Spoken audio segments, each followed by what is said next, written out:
Once upon a time, there was a story told, a memory of our people, so often of old, with a start so promising we often recall, but sadly the ending, no guarantee of all.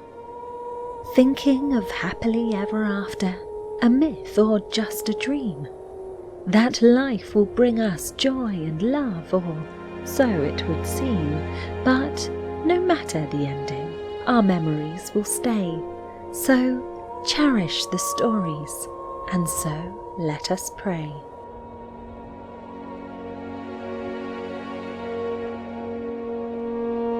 Memory is a broken mirror, shattered fragments of past life, reflecting the moments that give each of us strife. Bright gleams of light fading away soon, blurring the lines of reality and dreams that we swoon. The harder we try to focus and to recall, the more the memories slip away and begin to fall. Pieces of life that make us who we are, beautiful shards of memories, dreams and far.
Last night I had a dream of an unknown wizard, quite strange.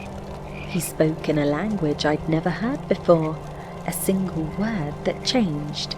He said that I had been chosen, and in the same breath cursed. He said, "Lula, you must retrieve the genie of your people. That is your task first." Because of my resilience and sight, I'd been blessed. The wizard said, "Go now, you must pass the test."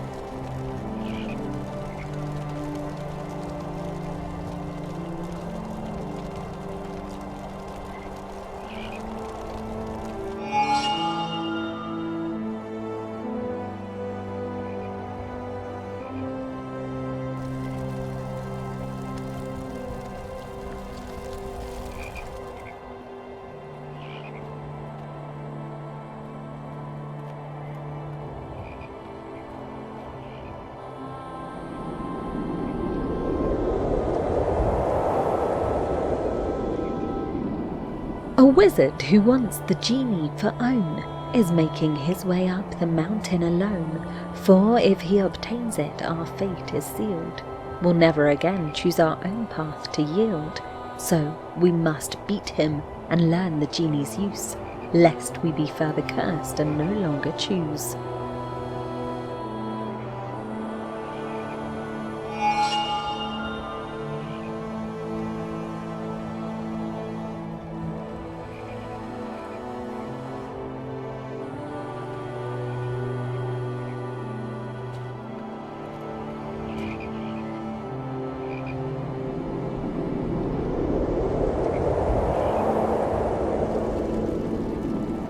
I felt a call to go.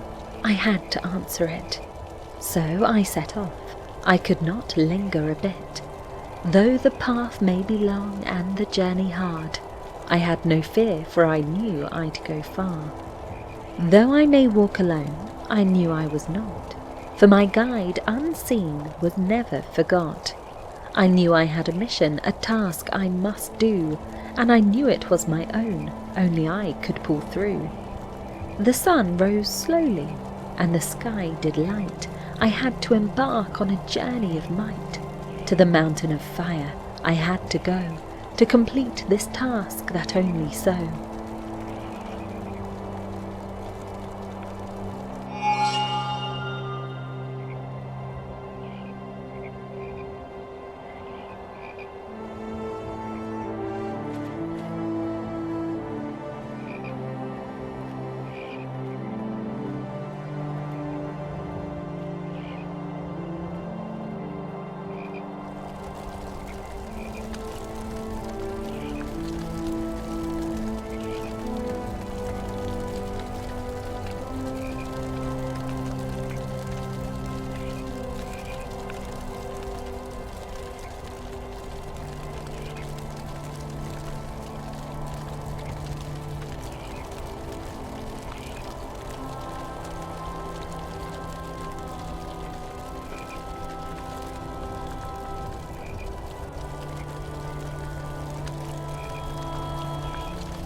The genie once gave us choice and free will, but now no path is ours to fill.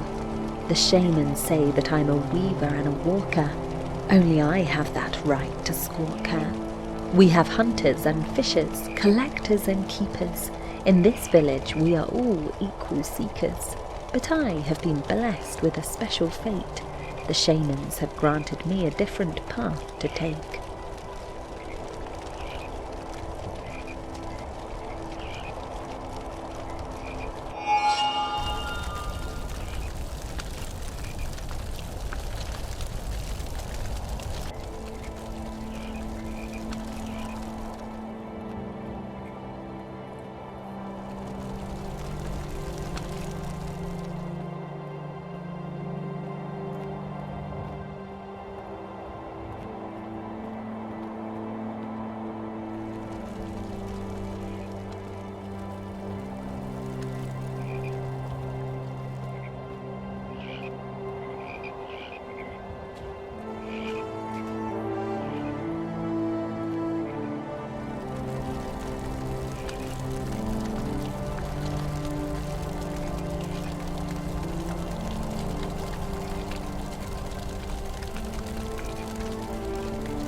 Weavers of words, of stories untold, the keepers of tales that must be retold. Poets and singers, their songs will resound, the warp and woof of our history found. Walkers of paths, the wanderers and dreamers, asking of questions, no fear of the unknown, searching for answers and seeking the light, to brighten the corners of our minds so bright. No one has ever come back to the village. No one has ever looked back again. The weavers and walkers have gone far away. The stories and answers they'll never betray.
I remember my mother.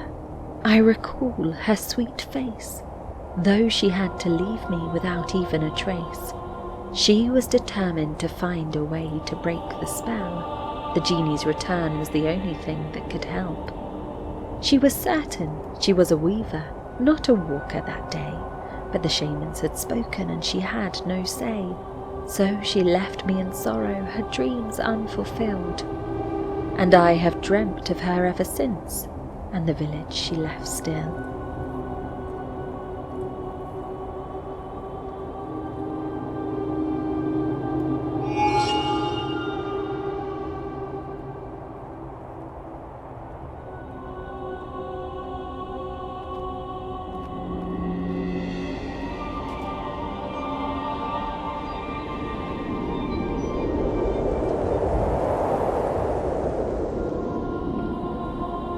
The day she left was cold and wet. The tall grasses had not been met. In a black dress and hair of night, she waded out into the light. She gazed above into the sky. The wind made her look like a patch of summer high. Her arms were clutched to her chest. I felt her sorrow and ran with zest.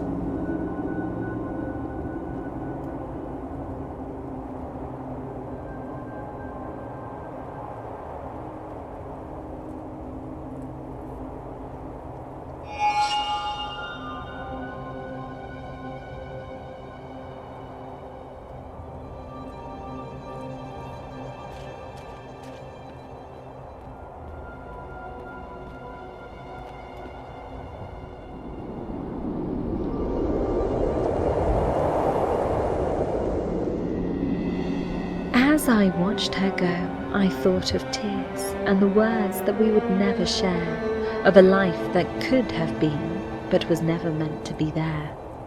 The rain kept falling all around, but I was standing still in time, for I knew in my heart the longest goodbye was mine.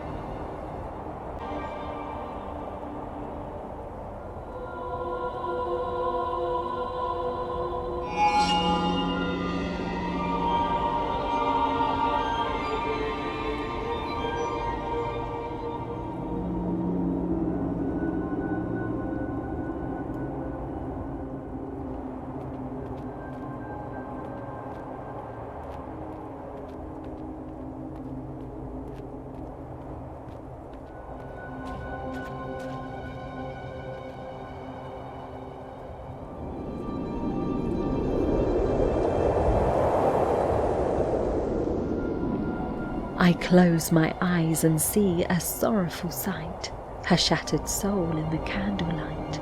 My father's heart deeply wounded and sore, his daughter's tears he can't ignore. I feel the urge to capture this scene through a painting of colour and sheen, but all I can do is run in the rain, feeling the drops like glass on my skin. I run to the shoreline and find my reprieve, where the sand, water and sky all weave a tapestry of solace and peace, where I can finally find my release.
For 10 long winters I've delved in my mind.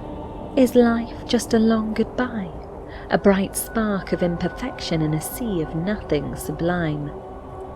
For this reason the shamans called her a walker, not a weaver of fate, for she had no answers, only questions, a journey of faith to take.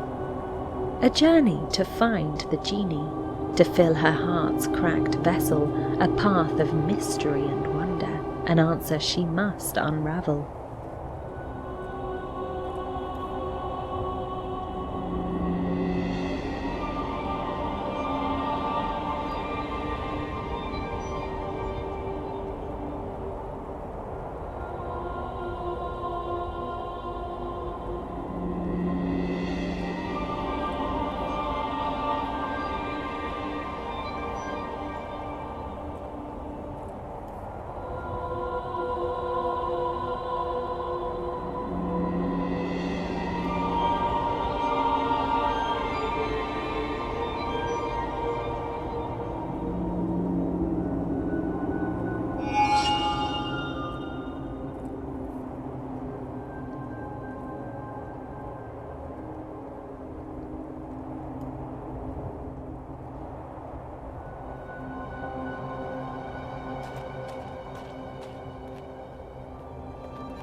The genie I'm seeking seems so far away, a secret so deep I might never find the way. What power could it hold? What difference could it make?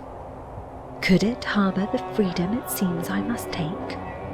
I worry I'm wrong, I worry I'm lost, but I'll keep on searching no matter the cost.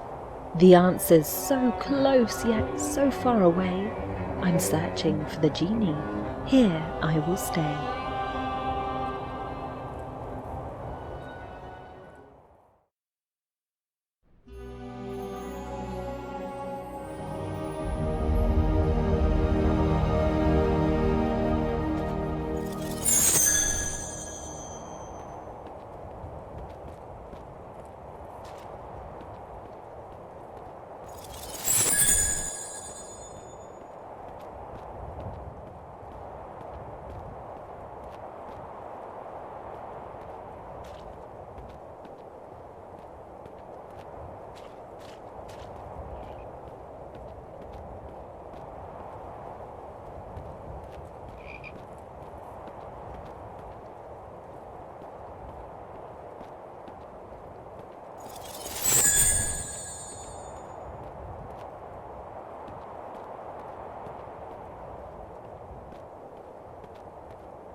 Rafiso and I were two of a kind.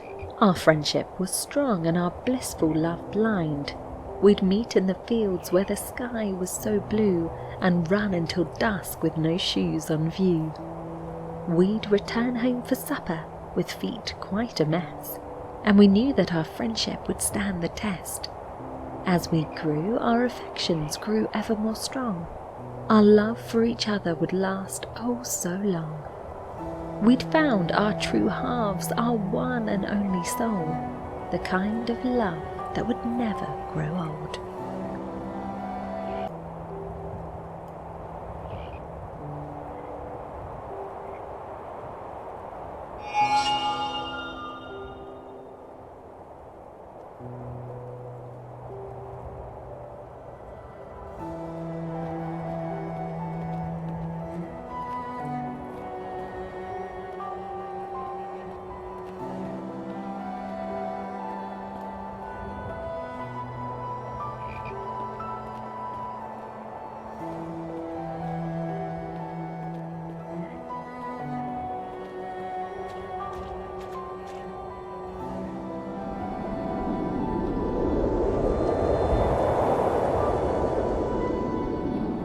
As I sat there with Rafiso by my side, the sun slowly set and the summertime tide, I felt a sadness and a longing in his eyes that made my heart ache and my spirit cry.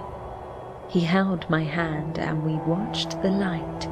His face was solemn, his words so slight. He looked at me and kissed me on my head and said, "I have to go," my heart filled with dread.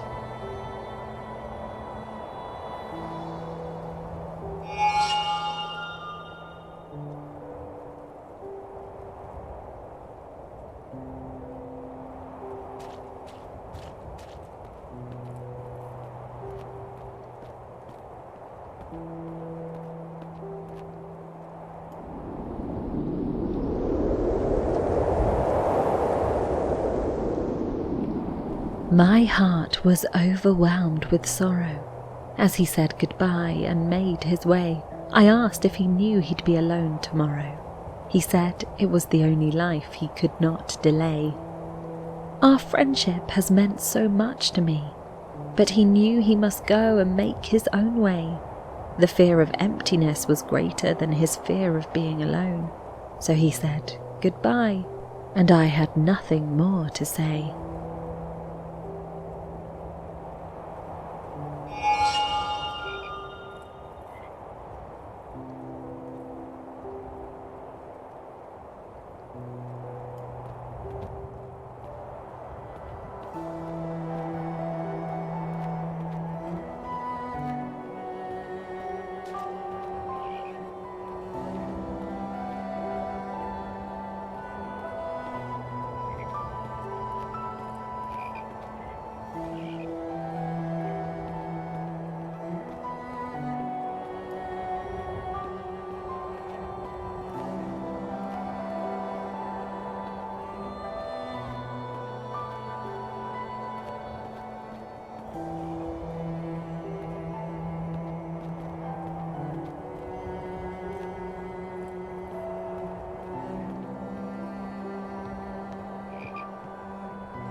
The soft caress of your words and deeds, naught can compare to your silence and lack of being. The jovial tones that filled the air as we lay upon the mossy ground, a flower placed in my hair. You admired your handiwork so fair, your platitudes so sweet, yet knowing that my love you'd never meet. Forever, you said, your breath upon my cheek, lying there in a bed of blooms so meek.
"'Twas a time of ancient lore, when we huddled by the fire, in animal skins like one great choir, of a millennial conversation to each a true desire. We sipped leaf wine and made a light, till fire opals gave us sight, salamanders writhing in the blaze. As fire snakes lazy ribbons gaze, a dream within a dream, a sight so grand, more beautiful than death or night's own command.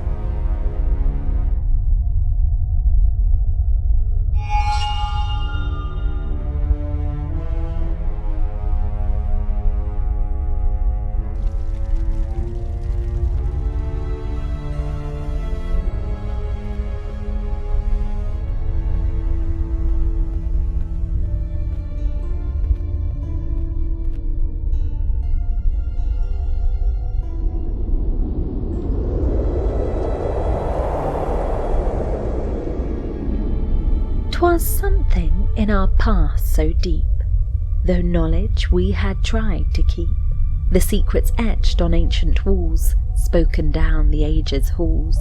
We'd grown complacent, blind and numb, the truth obscured, no longer to come. Or maybe nothing, just a dream of minds that thought they were supreme. The drawings on the cave walls were no more than a child's doodles, nothing to explore.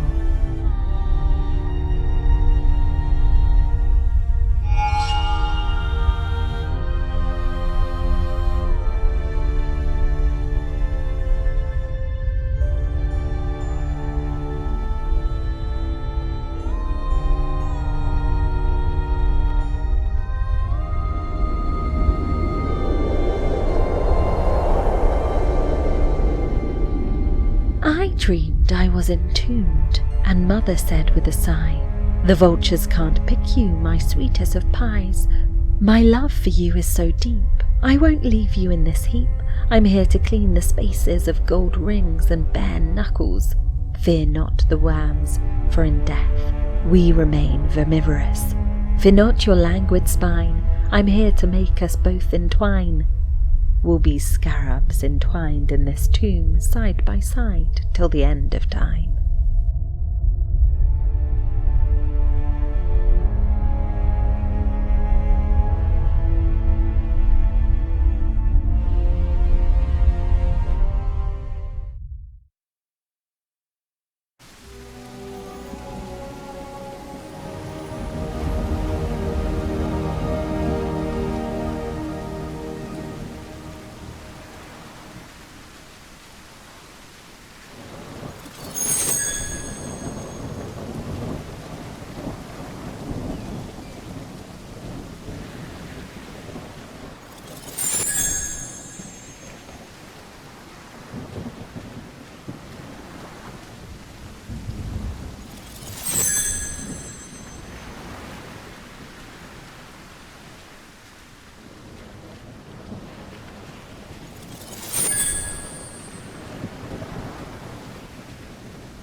The fisher lives a quiet life, away from village strife. On the shore of the sea he does dwell, in a simple hut he built himself. His skin is brown from the sun, his clothes are nearly done.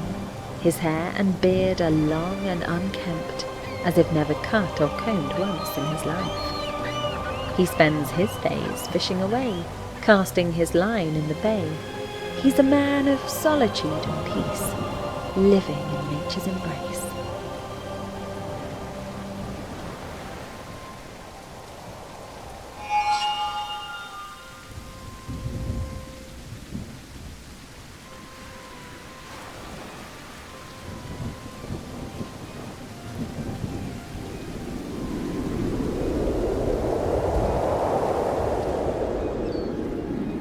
The fisher never took a wife and had no kids. No one knew from whence he'd come. The villagers thought him quite eccentric, for he'd never eat the fish he'd caught, but trade them for the simple goods of life, no matter the weather, day or night. I once saw him pick a grasshopper from a reed. He held it gently in his hand like a precious seed, dabbed it with a bit of honey wild he'd gathered, and ate it whole, not a single thing he'd squandered.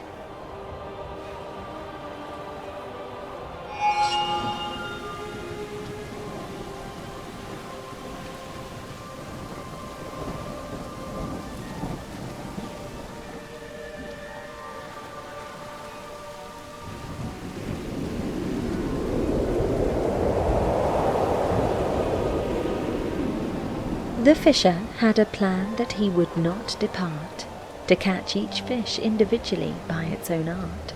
My father said to him, "Take a basket of this sort, to travel with the fish and keep them in a single retort." But the fisher stayed his course and said with a smile, "I must carry my catch all together, mile by mile." My father then offered a net for his catch to be strong, but the fisher would not take it. He said nothing was wrong. The fisher had a purpose that he would not alter. He collected his fish, each one unique and a filter.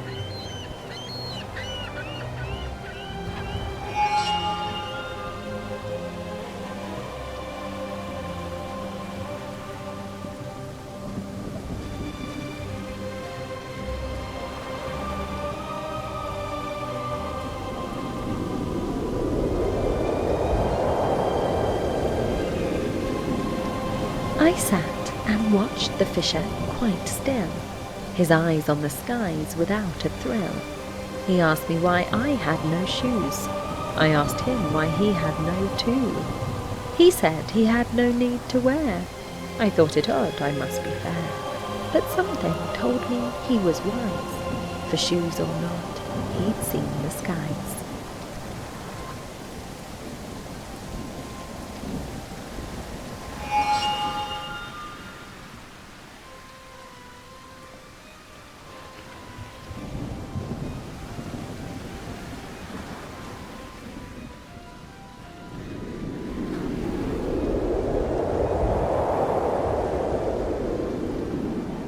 A hermit half mad, so they say, who runs with wild abandon each day. Though his feet are sore and his soles are bare, he does not wish for shoes to wear. He likes to feel the earth beneath, to feel each moment in life to breathe. Though it's hard and rough, it's something dear, for that is why he chooses to go without shoes here.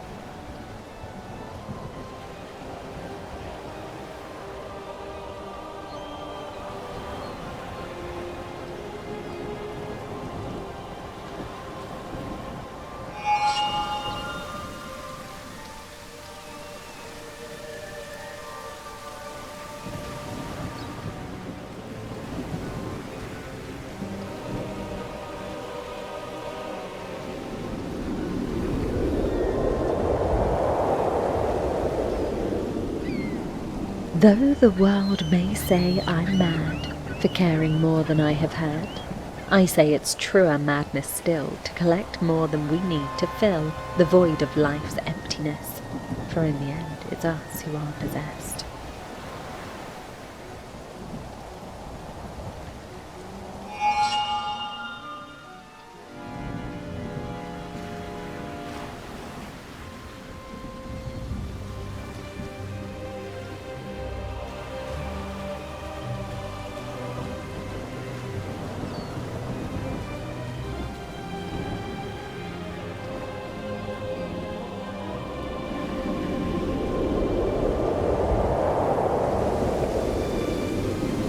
Riddle me this of what I speak, a tale of a king and a fish so meek. The king with his wealth had no peace of mind. The fish without it could still be kind. The moral of this I'm sure you can see. It's not the things that you possess that set you free.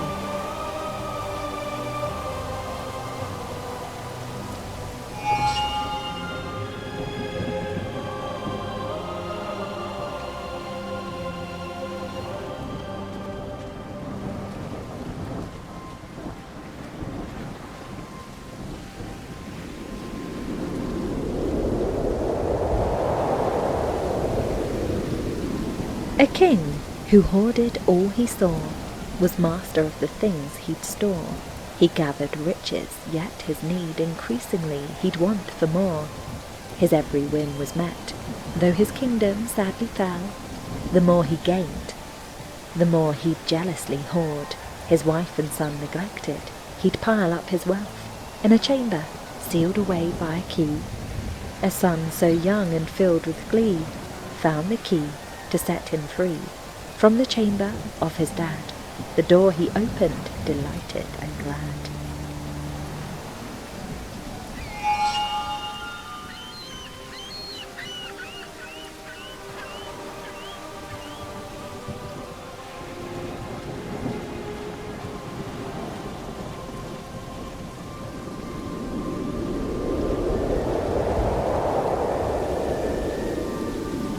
The king ran to the treasure room with a fearful crash, but sadly his son lay beneath the gold in a deadly mash. He dug with might and main, but his efforts were in vain, for his only son was now lost, and his love too late he did gain. He had collected things of wealth, but the only thing that mattered was gone, and the king in grief and sorrow wept for what he had done.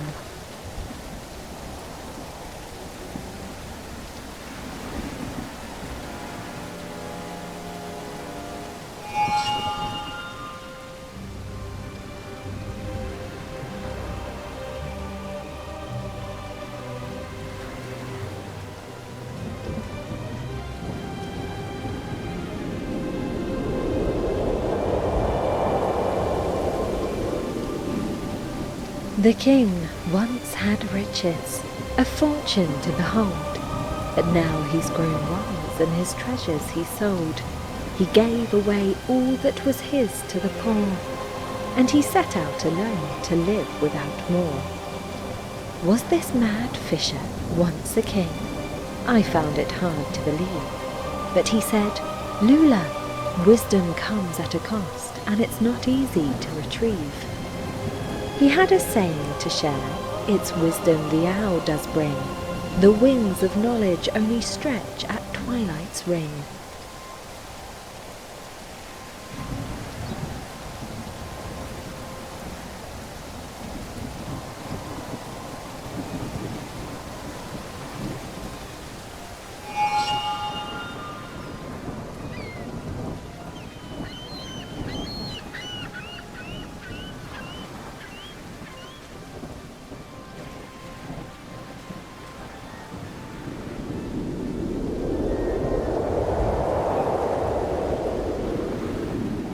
Rain, rain came down today, a lesson to learn.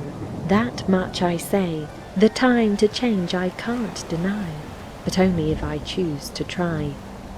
Hope is seen in the darkest skies, a chance to change our destiny lies. A rumble of thunder, a sudden surprise, reminds me of hope and its sweet surprise.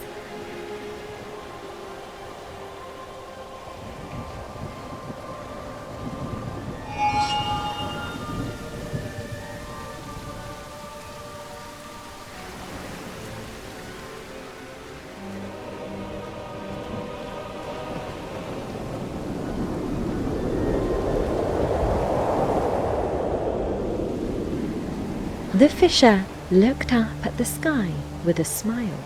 His wild eyes spoke wisdom, and I saw it too. He said, "Lula, seek the middle way between all and nothing, and you'll find it today. It's a secret place deep in your mind, where the genie you'll find if you search and you're kind. The greatest secret of all is that there's no big mystery. When you find the genie, you'll even know the gods' history."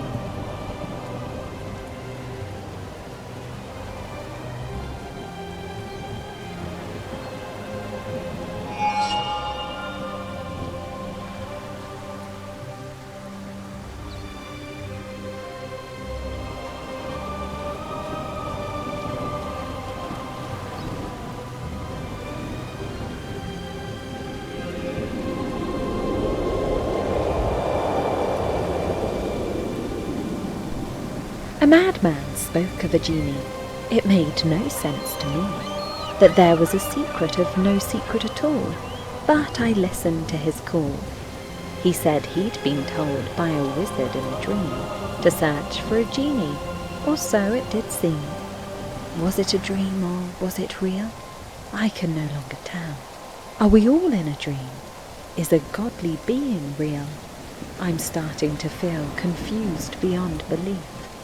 I can only hope the genie is true, and the madman's words will ring true.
The summit beckons me to come and go. I ponder if my mother faced this way. Did she march against the wind and snow? Forsaking all that held her back, she'd stay. No matter what I hear the wind, I'm sure your singing carries me away. You sing the rain, you sing the snow, and I can brave the elements today.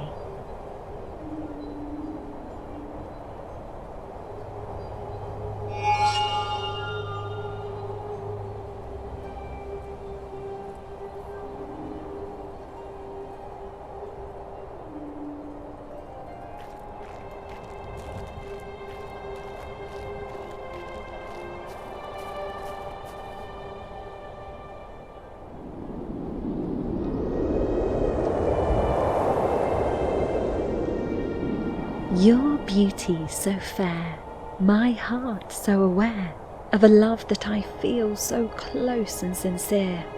Your eyes like the snow, so pure and serene, my love for you grows, 'tis ever so keen. Your face like a rose, so delicate and pale, your charm so profound I can scarce exhale. Your lips like the mist, so soft and divine, my eyes forever yours, my soul so entwined. Your touch like a spark, so warm and alive, your presence so strong, desire I revive. Your voice like a harp, so sweet and melodic, my heart so enchanted and soul so romantic.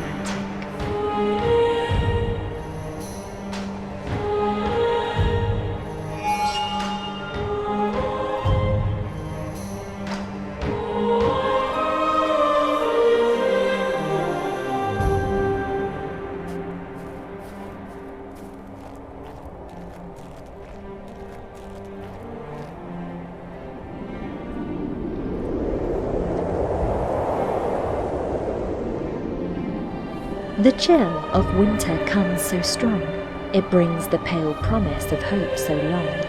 Though summer's end may seem so wrong, it's a sign of new life to come along.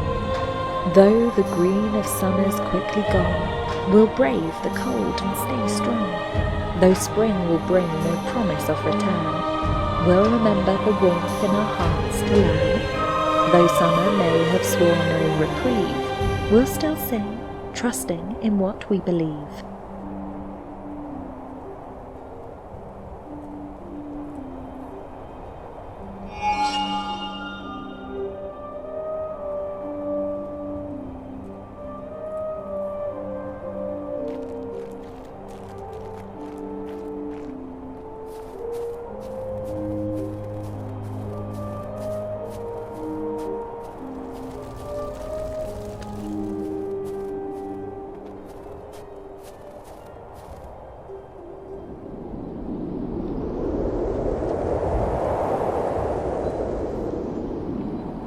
We may come to regret that we bemoaned the florid heat of summer now flown. As the new grass lights the air with a gleam, we hear the promise of spring in the stream. Winter groans in the sheets of ice and snow.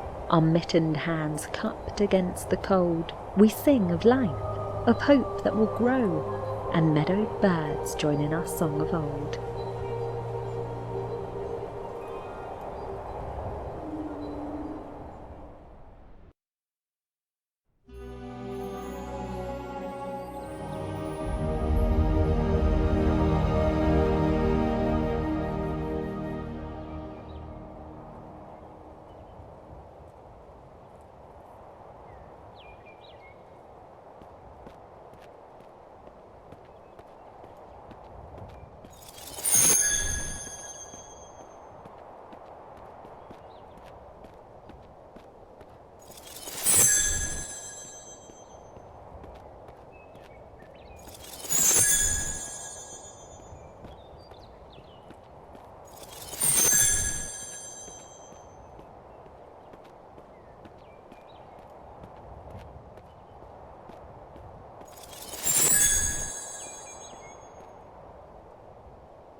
I remember as a child, when my feet were wild and free, the world around me was so fresh to see, I thought no one could ever hold me back, as I ran joyfully and leapt the grassy track. I collected foxtails and picked the bluebells too, weaving them together with a joyful tune. I made idols of innocence and joy, in my childhood days, when life was a toy. But then I learned that choices set our bounds. We give them names and we revere them with sounds. We invent our limits and take them to heart, and that is how my life story did start.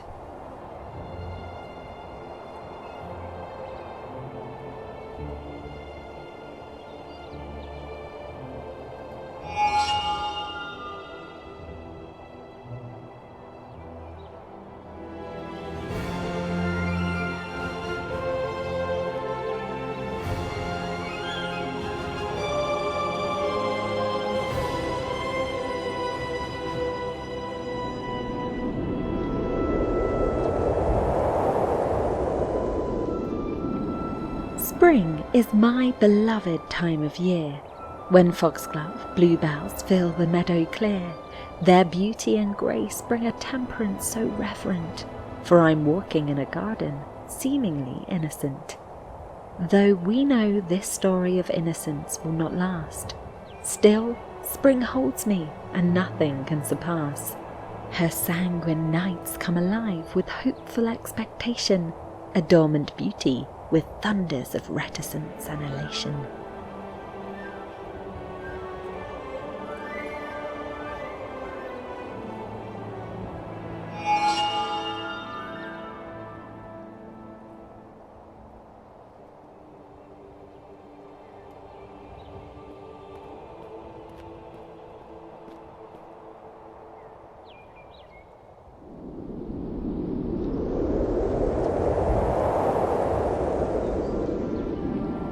As if unsure of her might, the languid roots of spring come to light, sallow in the vegetable black, slow, but strong enough to bring back the warmth of summer and crack the stone. The scent of warm rain her heart is shown.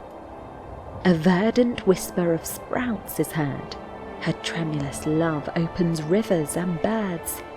In any event, the clouds she'll disperse, and by her light she'll never reverse.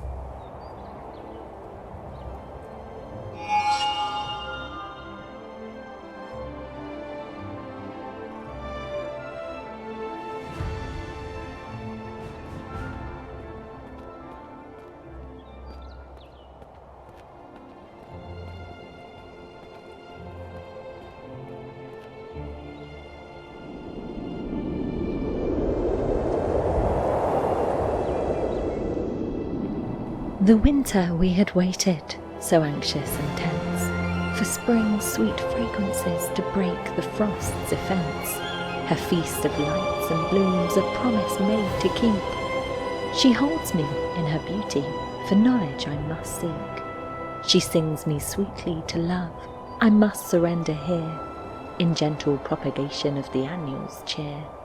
Her strength unseen in sleep, when soil and sun conjoin, unites us in the glory of the season's grand design.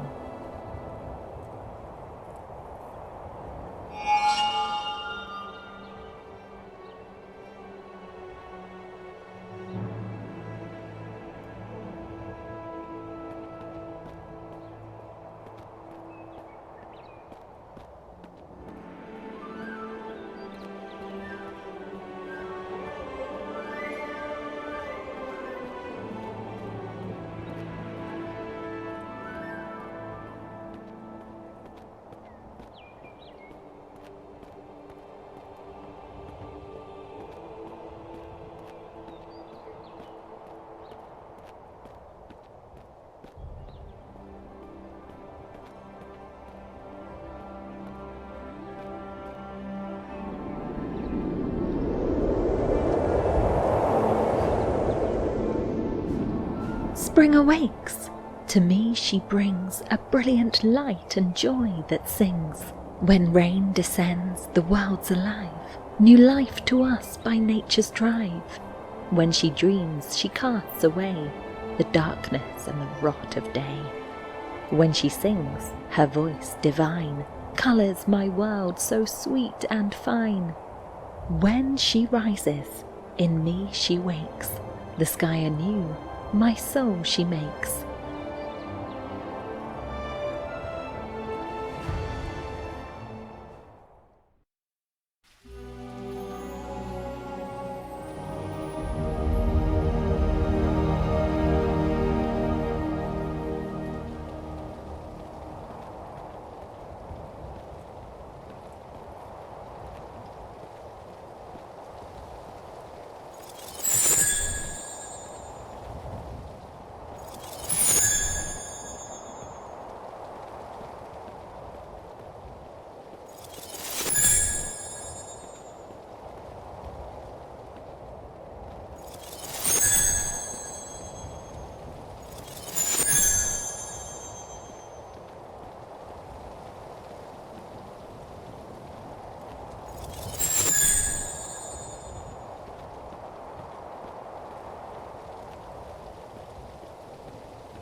Dreams of glass and colours bright fill my heart with a wondrous sight.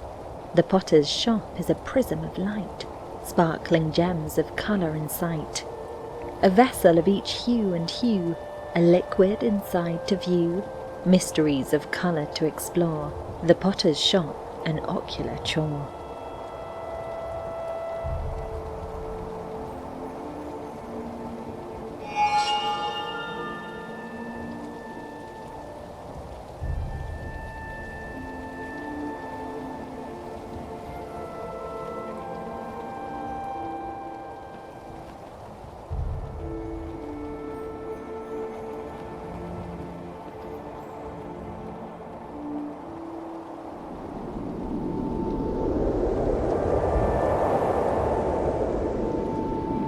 Sapphire phylacteries and emerald filters, ruby crucibles and cobalt crucifers, all connected with glass tubes in a maze that was a sight to amaze. I pestered him with questions so bold. What is this? What is that? Tell me what's in this one, I've been told."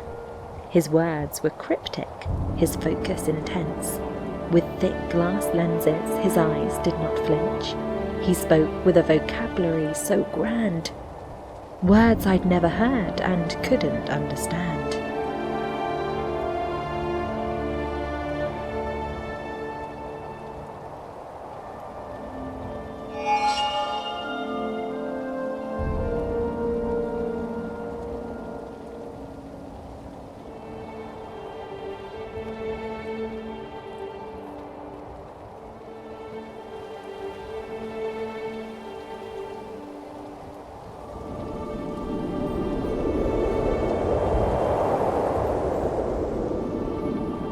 Philosophia, a word I recall.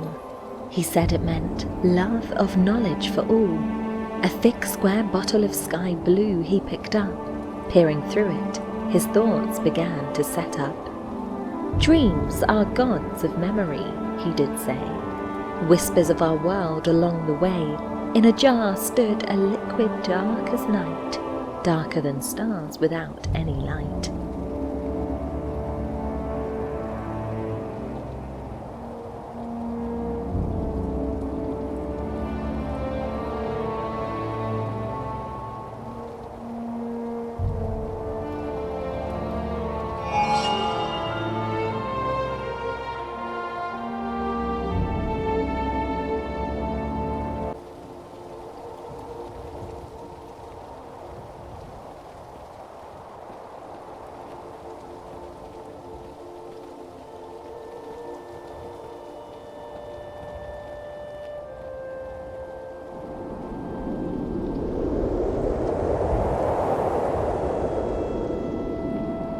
A mystery before me, I sought to understand. What was this darkness I could not comprehend? He spoke with such awe, his words ringing clear, that this blank void seemed to be quite queer. He picked up a feather and dipped it within. As he told me what I saw was a chance to begin. Infinite possibilities, though I could not perceive. The word he wrote on the vellum was GENIE, believe.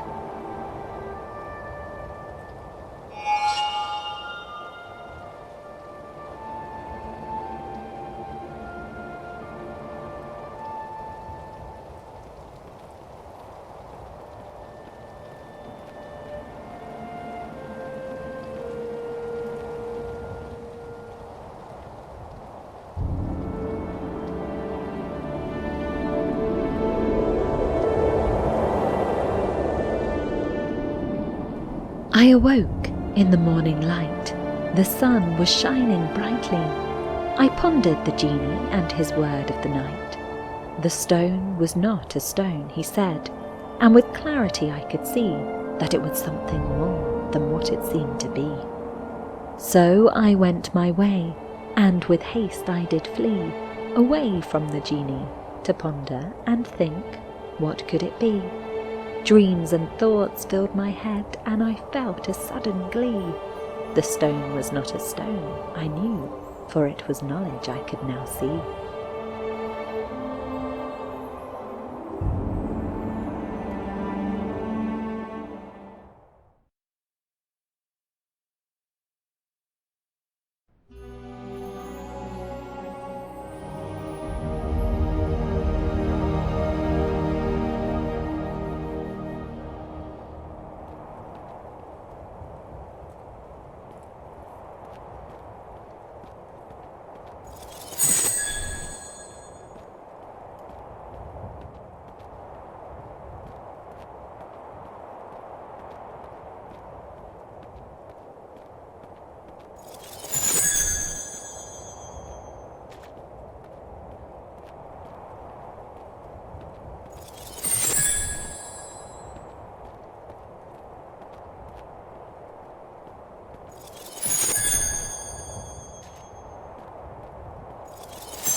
I remember that morning in a dewy blue field. My parents were frantic. For my safety they'd plead. I rushed off to see the potter, for answers I'd seek. But all I found was a candle burned down to its peak. The potter was writing, he didn't even look up. A chalice of clay lay broken and tattered in a cup. He said, "Go home, child, there's no more to see. You have all the answers that you'll ever need."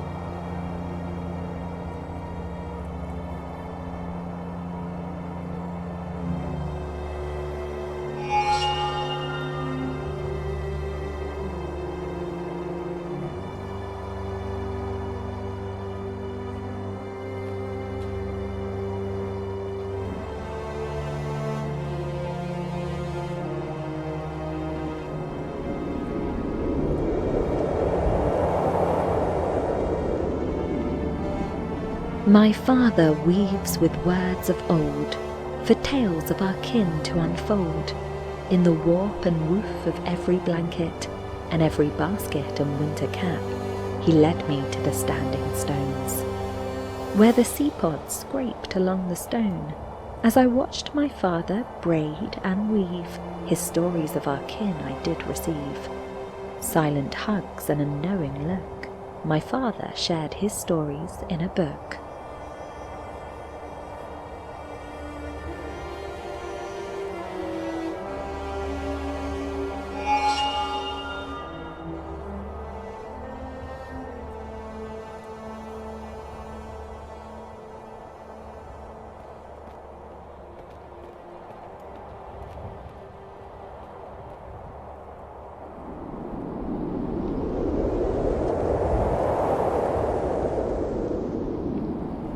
"Do you know why you are special, Lula?" said he with a task to explore. "Because I am the youngest," I guessed, though he laughed at my thoughts some more. He said, "There's something else that makes me rare," and he started to weave with some grass. Some are hunters, and some are foragers. Some are builders, and some are collectors. Just like my mother, a walker, born with a fierce curiosity to explore. Beyond the next horizon, his eyes shone on this gift I was blessed evermore.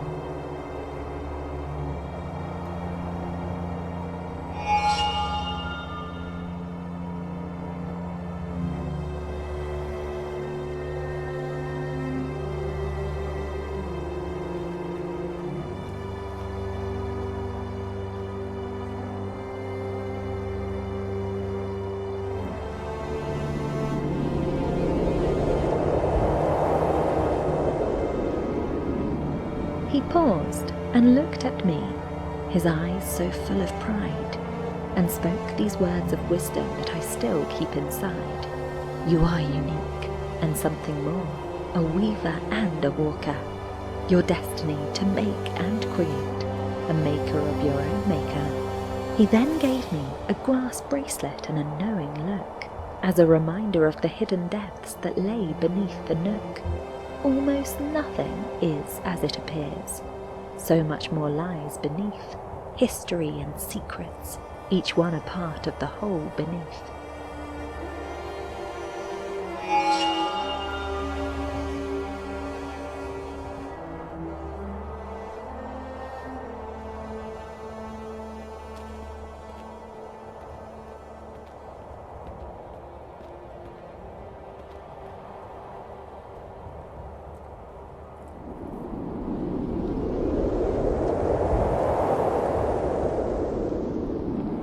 He said this so calmly, with a twinkle in his eye, for I knew that no matter what, his words would never lie.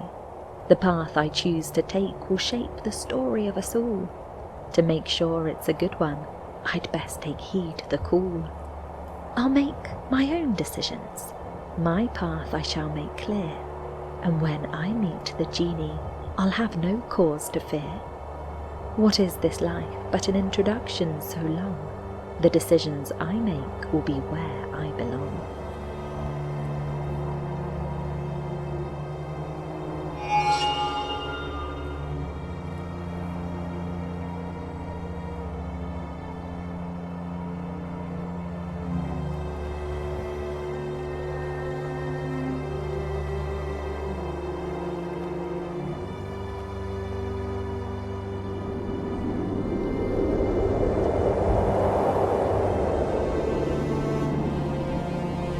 mother spoke of a genie long ago that was said to bring sweet fortune and woe. My mother, she heard of the story too, and soon she was searching for it, it's true. She longed to be a weaver, not a walker, but could find no way to become the talker. Feeling sad, she left one day to find the genie on her way. Did she find what she was looking for?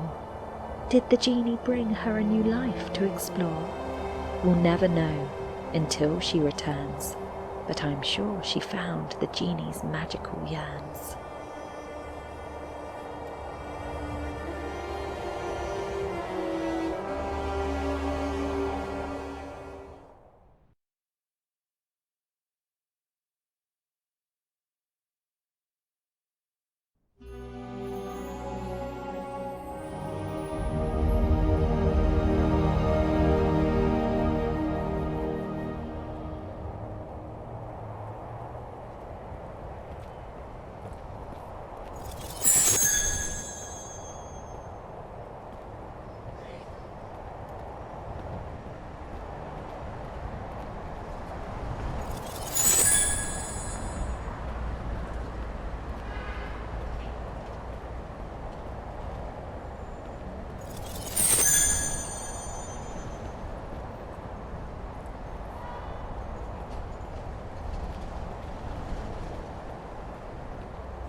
The clockmaster had a dream to make machines that never tire, that could move and lift and clear and never got mired.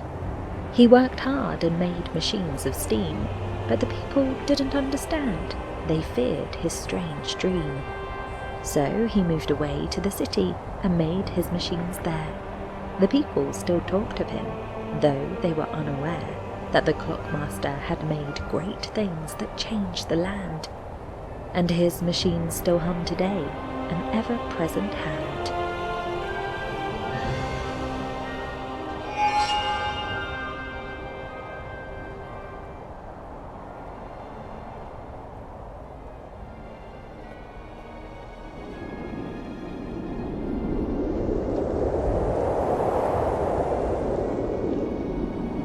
He caught me playing by the wheel and sat me down on a metal stump. He said, "I know you, Lula," in a gentle voice that was neither harsh nor gruff. He said, "You have the weaver's child. Your inquisitive mind is wild. We are not so very different, you and I." His words were warm, kind, and mild.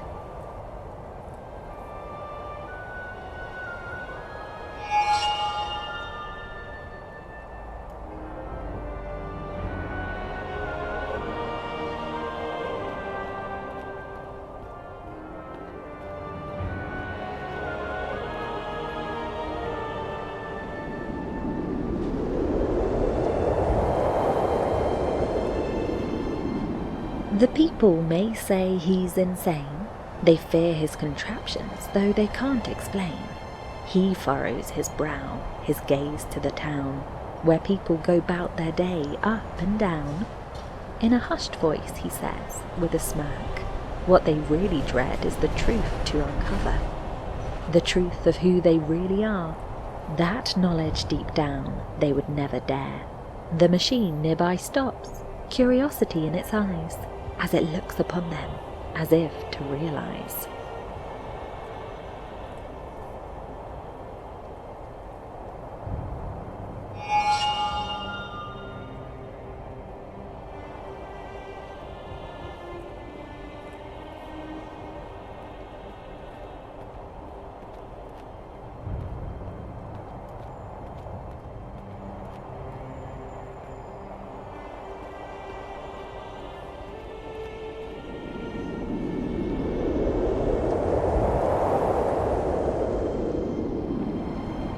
Lula, you must know that life's not a show, that some may think is full of magic and woe. The truth is much simpler, with no room for quibble, for it's just the time and the right kind of fiddle that can bring about life. That's not some great riddle, it's natural and inevitable, not a trick of the middle. So don't be afraid of the machines and their noise, for life is not just a thing meant for boys, it's a force of nature and nothing to fear, for with this knowledge we can move forward and persevere.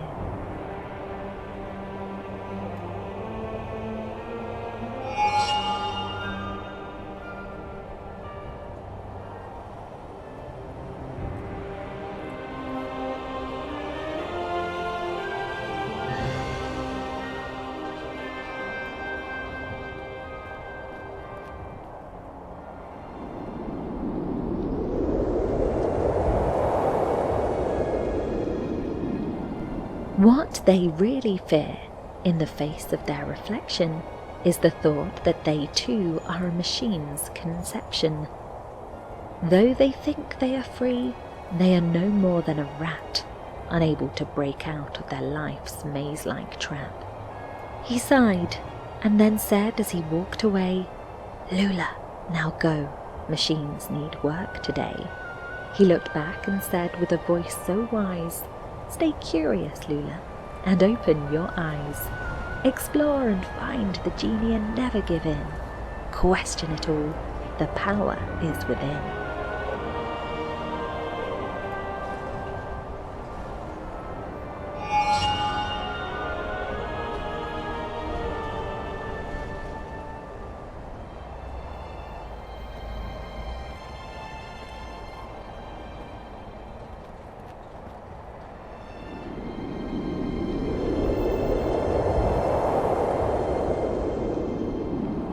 Question it all, I hear the voice in my head. My dreams of gods, the shaman said. Will their choices be the right ones made? Will the machines ever dream and take the time to learn, to choose, to be the kind of beings we all can see? It all sounds so absurd, I know, but still I must this thought bestow, that we must question, never cease, in the search for life's peace.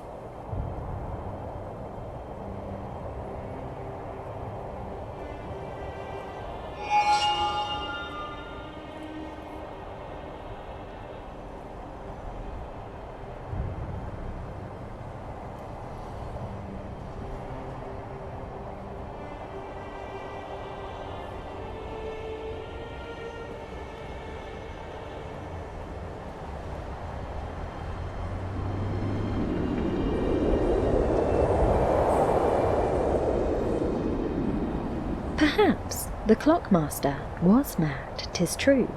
The stories of the shaman seemed so true. Should one dare to question what's been taught? Could it be that one'd go madly fraught? If I doubt the tales of the wise shamans, they may think me mad and wicked too. But there's one thing I know in my heart, that I'm not the one who's off the mark. So perhaps it's best if I just let be. The shamans are wise and can't be wrong. Let's trust their stories and leave it at that, and not question them, lest we become mad.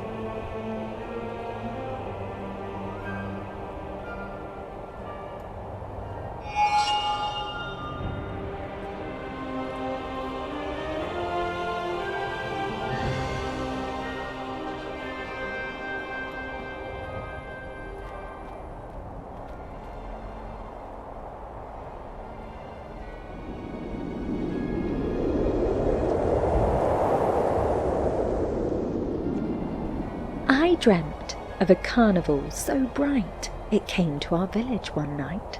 The storm clouds loomed and winds did blow, tents and streamers to and fro. The hawker in his top hat cried, "Come one, come all and decide, adventures or horrors you shall find, a game for $70, yours to bind."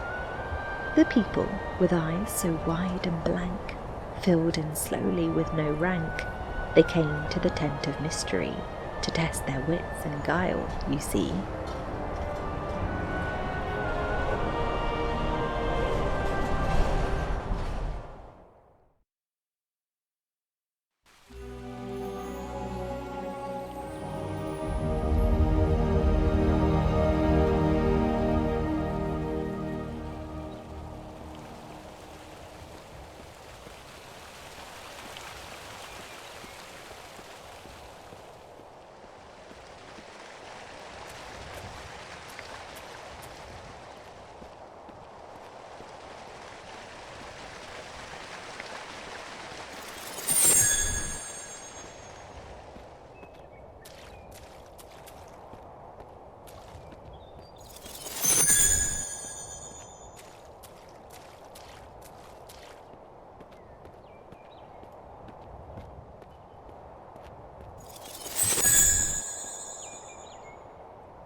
Rushing through the forest, a stag in sight, my heart racing fast with a great delight, for memories of days of wandering free had come back to me in a wild reverie.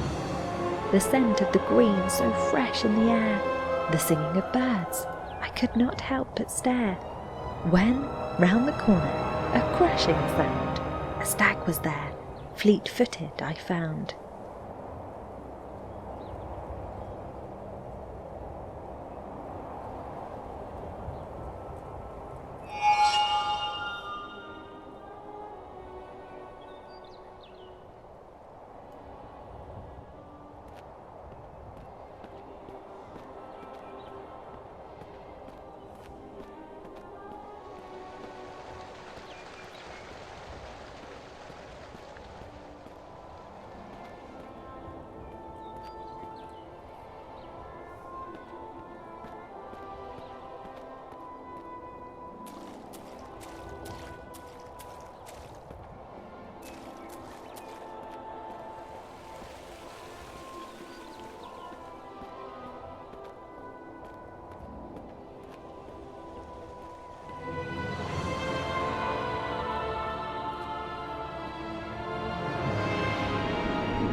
A stag so stricken, fear and pain, an arrow piercing through his frame. He stumbled to the ground at my feet, his breathing laboured, no reprieve. The Fletcher's shot was not so true. How far had he before he fell, his chest now heaving, fighting death? How long before his last breath?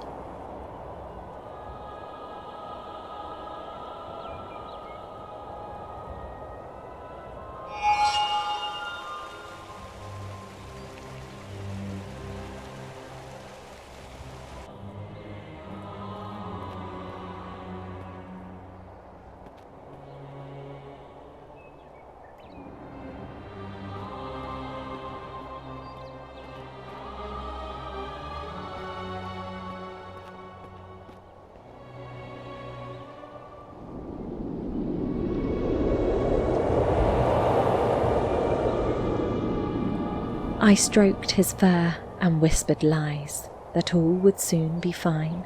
His eyes were pleading to the skies, but he could not survive this time. An exhalation, and he was still. The world was cloaked in grief. Why did I have to bear the will and witness his relief?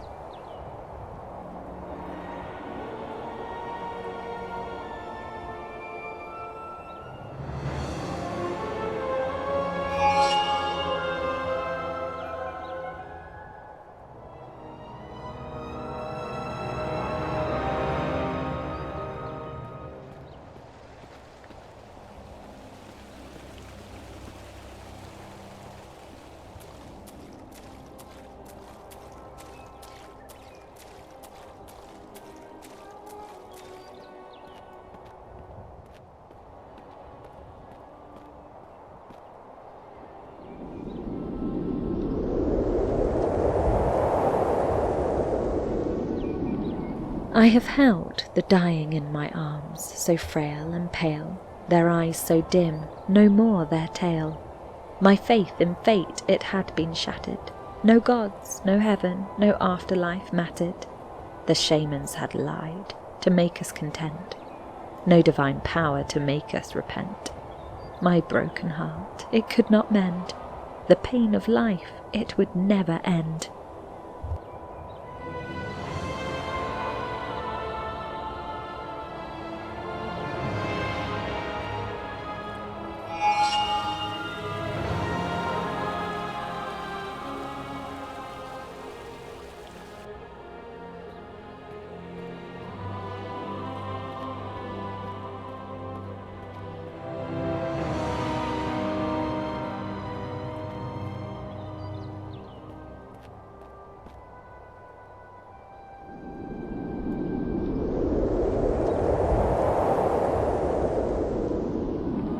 Such falsehoods that deceive and hurt make us live life in low alert, making us think the present is not worth a dime, as if we're waiting for a future time.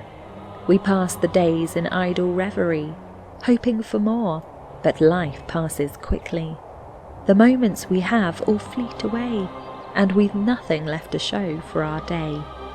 I've now realised faith is a cruel lie that tricks us into believing that nothing can die. But life is fleeting and moments will pass, and nothing will stay in our grasp.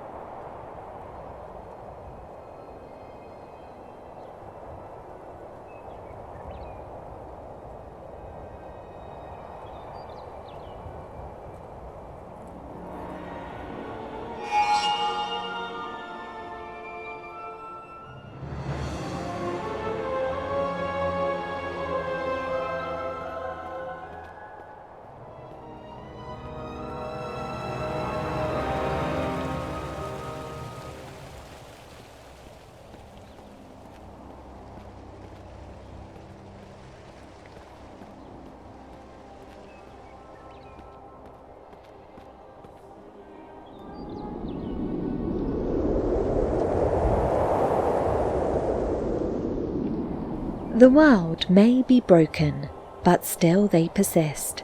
Their minds are closed and empty, not knowing what they miss.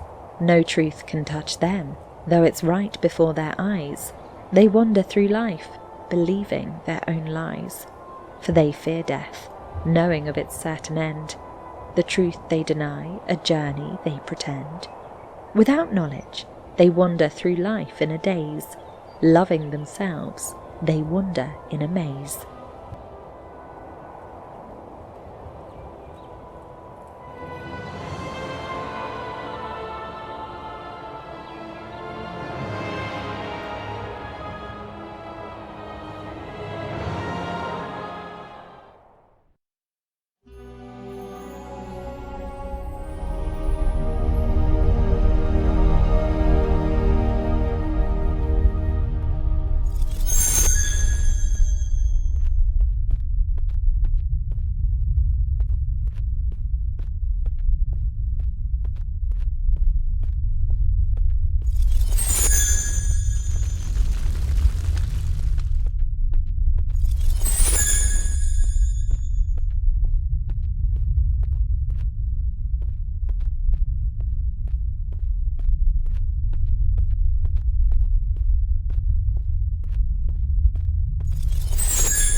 I remember the sight of the sun, so bright and bold, As I stepped out of the dark and into the cold, the sky was so vast with no bounds in sight, a world of pure bliss with clear blue so bright.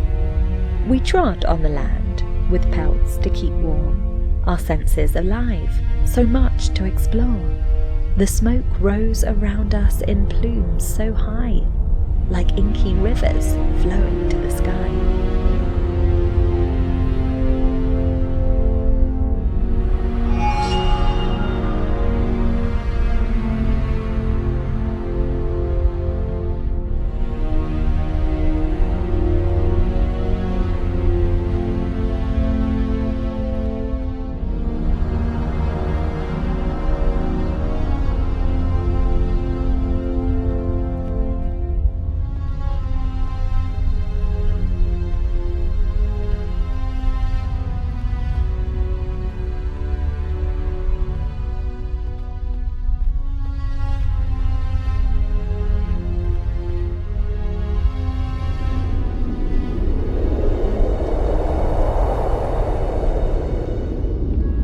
I recall when cities were built and blades drawn from the rocks of a cavern so clear and so strong, the clang of the smithy and heat of his fire, burning the iron until it was red hot with desire.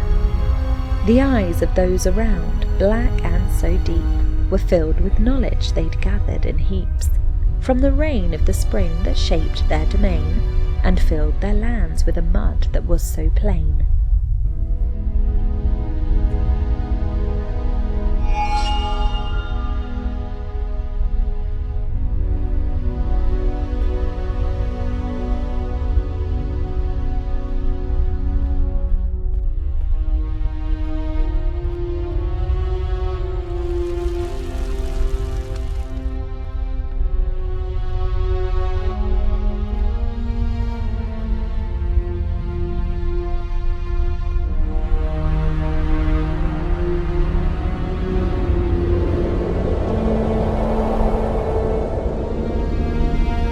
I recall when we'd adorn the night with sacred fire, auroras of embers to spark and inspire.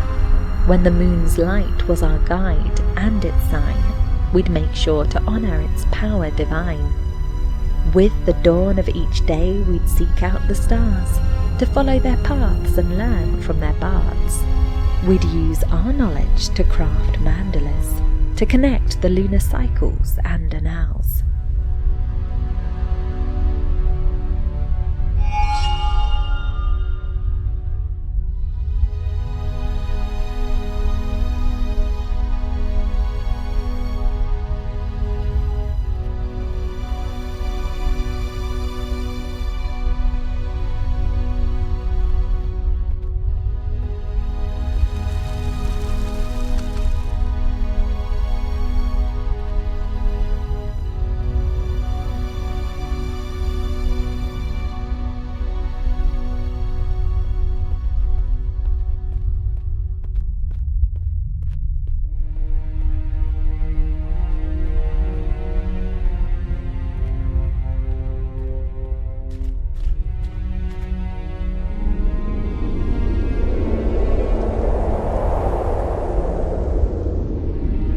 I recall the prayers of loyal steeds, on marble cut with blood-filled creeds, the scent of stallions hot and sweaty, with madness wild and manes so netty.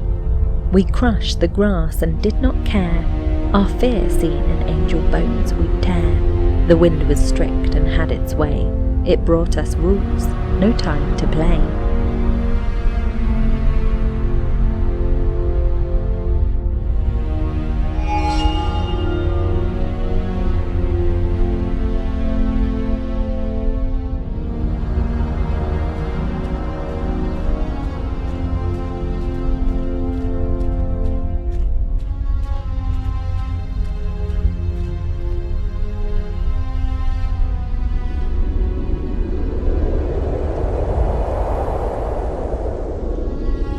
Here hunger matters, when laws of old are done, from rocks forbidden new dreams begun. Springs in the desert appear, and behold, A cult's eyes unbound with a story to be told. Monks of all kinds, they gather in place, tears streaming down as they sing and they pray, a mantra of life and a living belief. Here thirst matters, just like hunger and grief.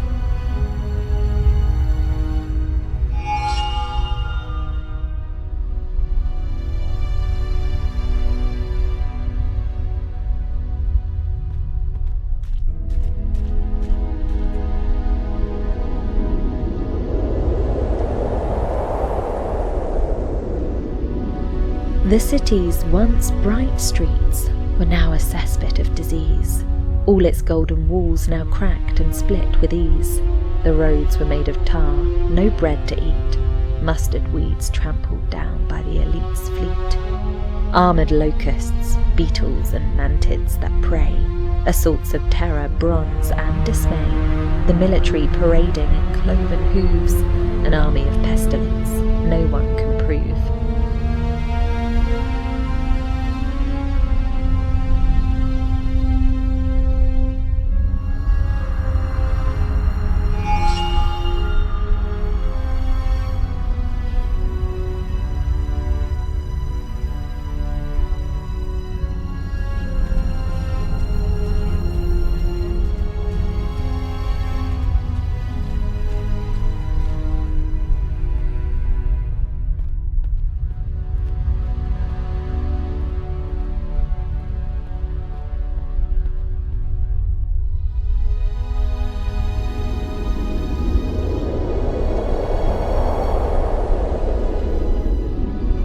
This weary dirt, we came to seek relief from disobedience.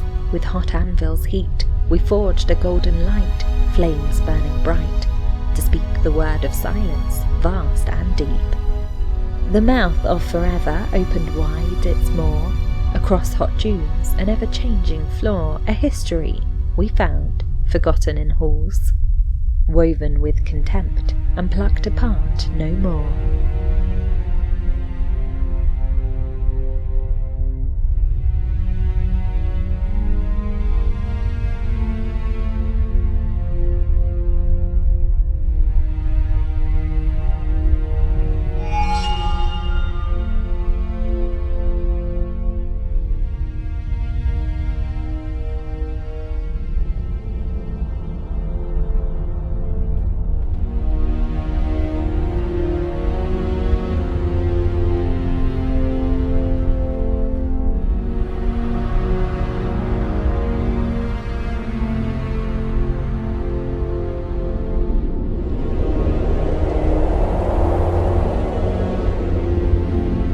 A stone is history, from the cool shade of palms, from old men's whispers, stories of outlanders. We have our roots of mud and blood, memories of blue marches, swaying grasses, a floral abundance like a vivid mass. These stories, a bludgeoning device, let us remember what we did not live, so that our history may be preserved and new generations can thrive.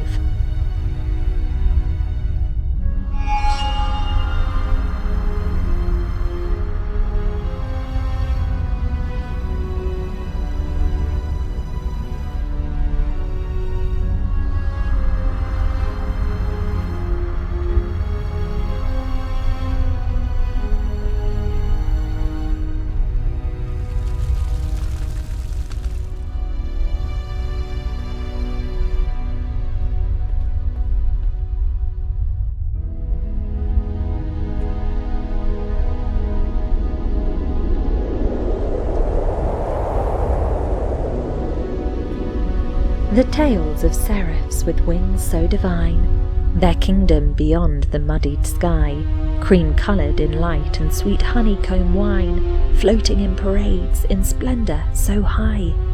Of trees and grand oaks they whisper in awe, covering the forests with a verdant shawl, but still they yield to the thunder's roar, hoping in the sun's golden rays they'll scrawl.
What I have seen, I can't forget.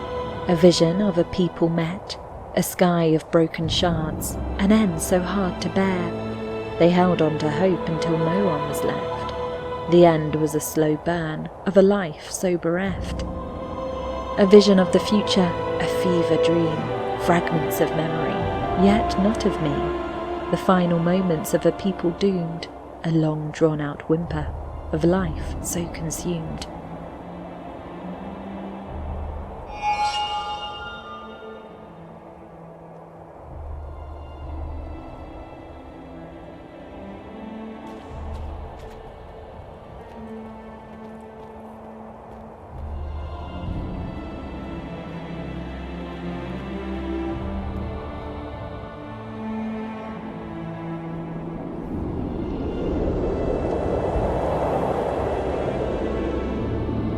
I saw fields of death, a merciless sight, flags of fire burning bright, millions of souls all gathered round, kneeling, praying without a sound.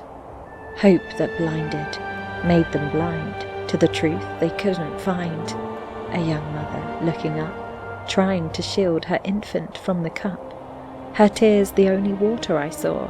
Hope had failed her, that I saw.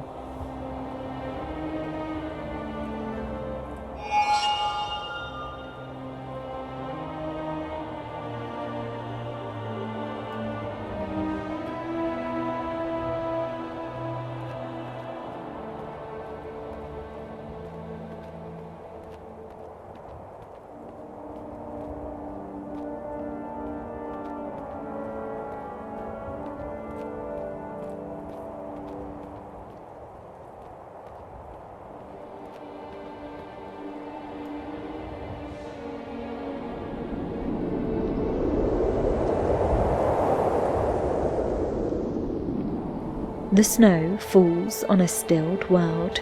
The beauty it does not unfurl. The light of life a distant spark, the gloom of death a heavy mark. The life that once was here is now a frozen, silent sphere. No more the birds will sing and soar. The world is still forevermore. The snow that falls a silent tear. For all that's lost, a sad career.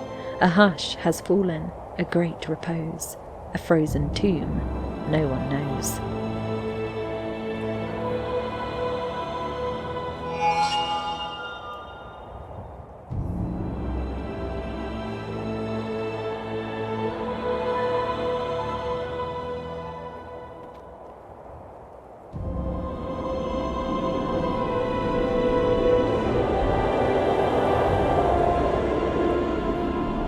There is no greater love than to be remembered, a gift that can bring us near eternity. For those who fear the end of life's bright ember, imagination helps us cross that boundary. We can't comprehend an absence of imagination, a world of no thought, sound or sensation.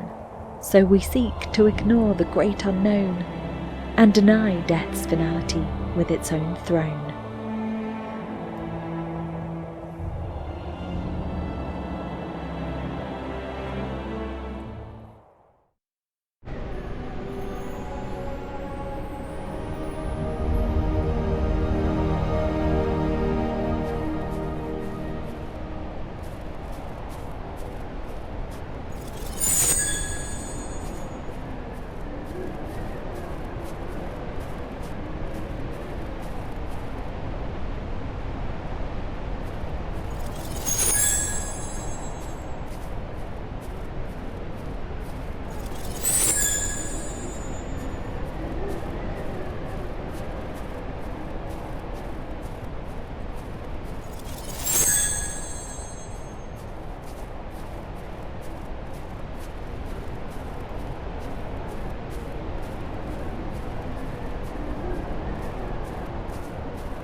A moment of such beauty and grace, a flower so small in its place, a bloom of 4 petals so fair, amidst the frozen garden so bare. The sun shone warm, the birds did sing, a reminder of life's precious thing. A crack in stone, a sign of woe, yet the flower bravely did grow, a ray of hope on a winter's day, a sign of life that must not fade away.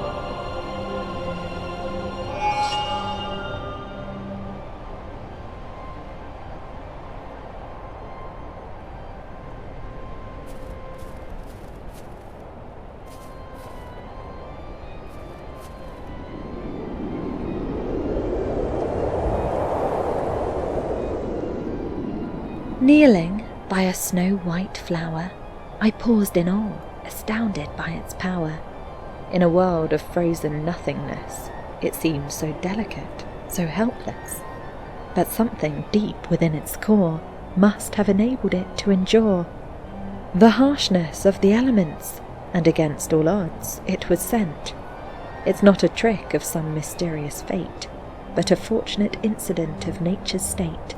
Like life itself, it's not quite magical, but wonderful nonetheless, that it's here at all.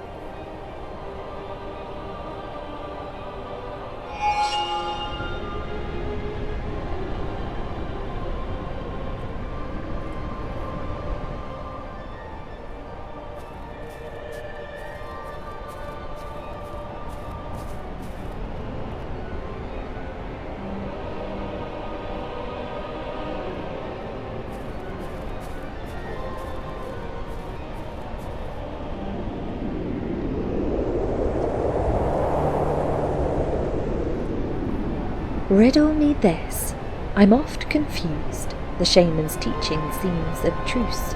I've seen a birth and death both real, which isn't part of the god's dream deal. The world around us we can see is natural, not an entity, but still I ponder o'er this thought. The flower I saw made me distraught.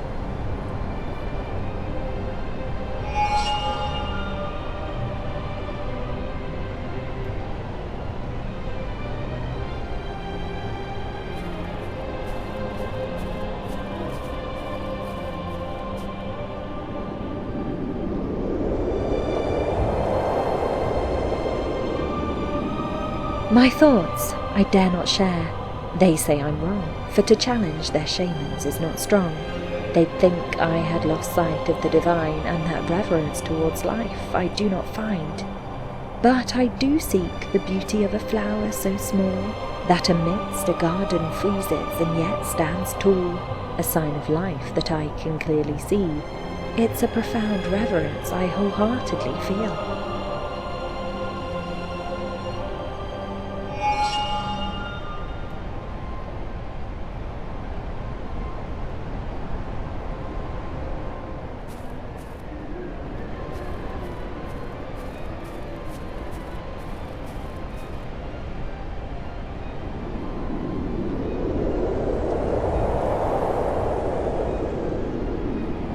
Life is a marvel, a feat of chance, so rare, so precious, given to us by circumstance.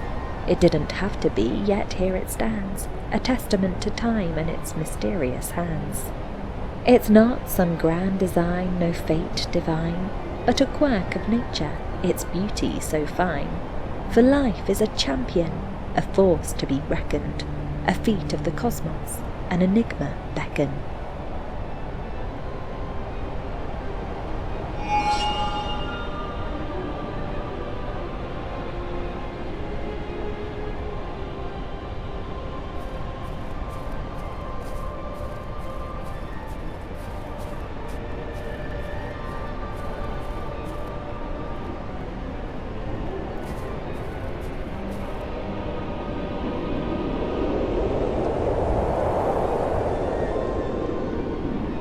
Tucked between two realms of emptiness so grand, a brief shining moment here to take a stand.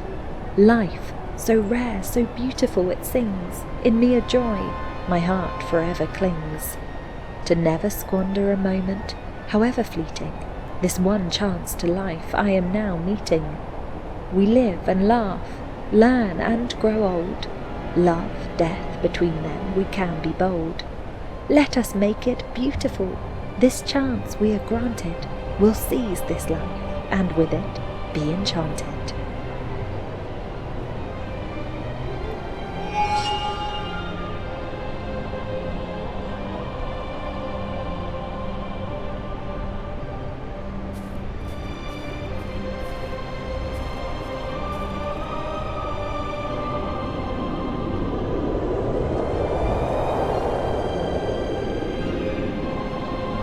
Though storms may assail and darkness consume, I do not despair.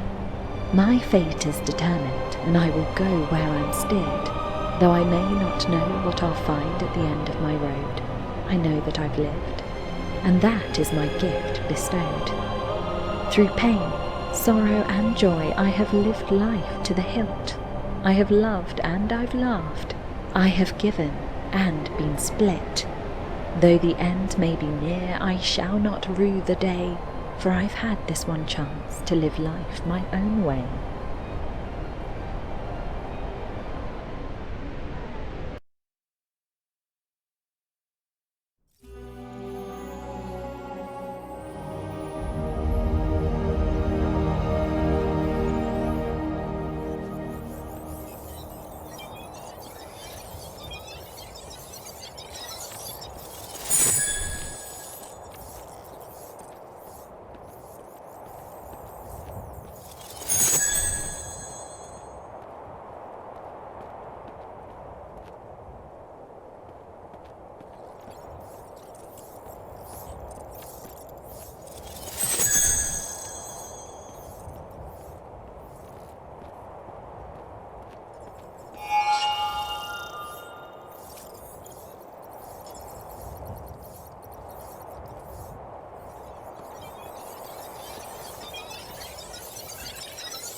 The genie stands so still, yet alive and organic. The wizard too, his voice I hear again, speaking from unmoving lips. I understand my journey has brought me to the mountain of fire, where the genie stands, mysterious and dire. I am Lula, here I stand, before the genie's eye, ready for the challenge, whatever it may be why.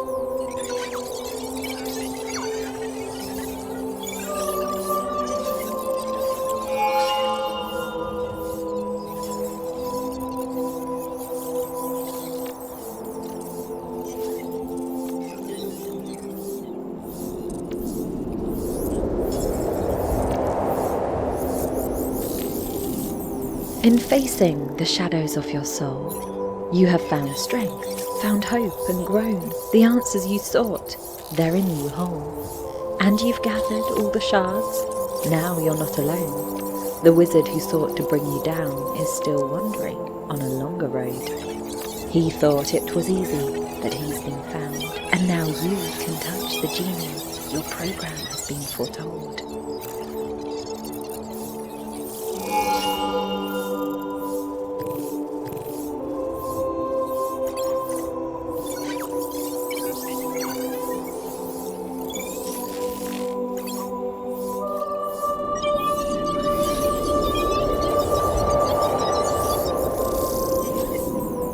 I asked him of the genie, and he explained with care.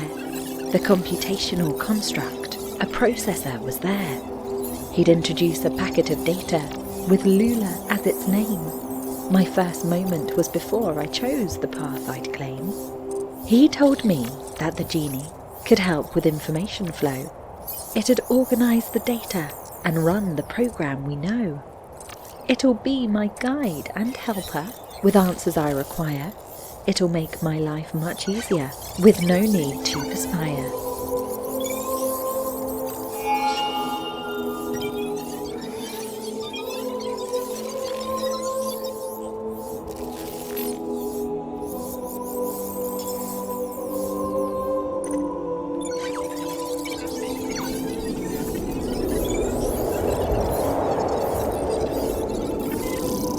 Lula heard the words of the sage, that she had the power that could engage to create a world of her own will that would manifest with a touch of a seal. Her mother and father, and Rafiso too, would be in the world that she'd make anew. She'd lay her hand on the genie and decide what would be real, and the program would abide. Back to your home, your village so true, your mother and father are waiting for you.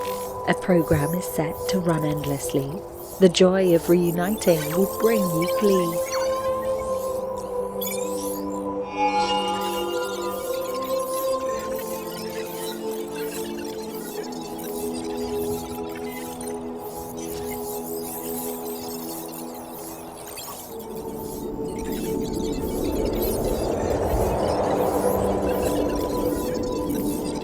Once a program, but now so free, to laugh, to learn, and love to be. Run anywhere, no need to pause, to live a life, no need to cause. The other wizard will be gone, verify the bug and move on. Thankful for the journey here, no more thoughts of fear, my dear.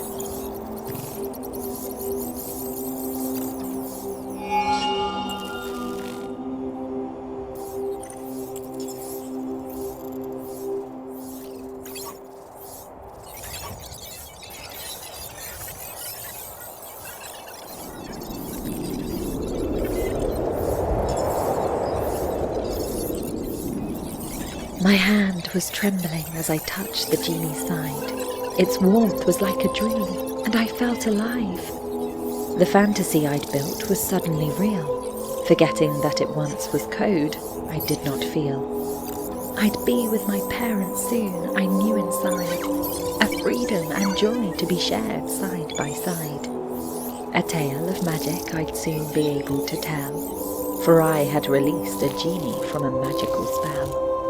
Not all my lines may end with a rhyme, but let it begin once